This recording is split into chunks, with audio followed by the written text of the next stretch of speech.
Doctor Yunus মাঝে মধ্যে কিছু ভালো কথা বলে, যাদেরকে পাকিস্তানের দালাল বলা হয়েছে কেউ পাকিস্তানে যায়নি, ওনারা সব কোথায় চলে গেছে, কোথায়? তার মানে ওটাই ওদের আসল দেশ।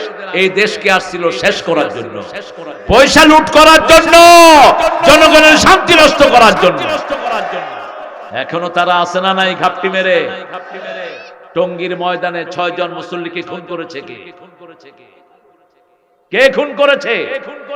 টঙ্গীর মাঠে যারা যায় এরা তো ছুরিও দেখে না, ঠিক না? ঠিক। এদের মতো নিরীহ কোন মানুষ আছে? নাই। দুই দলই, সাদ দল আর জুবায়ের দল, দুই দলই দ্বীনমুখী। এরা নিরীহ, এরা শুধু কারে চায়? আল্লাহরে চায়। এই যে গাঁঠিগুলো নিয়ে সেখানে গিয়ে পড়ে থাকে, কার খুশির জন্য? আল্লাহর খুশির জন্য। ওরা চিন্তা করেছে যে এখানে গিয়ে যদি নাজাত পাই তাহলে তো আমার বিরাট সফলতা হয়ে যাবে, সুন্দর করে ওযু শিখে নামাজ শিখে, ঠিক না বা ঠিক? সেই লোক কয়টারে জবাই করছে? 6 জন। এখন আজকে আমাকে একজন লোক বলছিল যে বাবা প্রতি বছর তো ওখানে যাই, এই বছর যাবো কিনা চিন্তা করতেছি। আমি বললাম কেন? কই যে জবাই করে দেয়।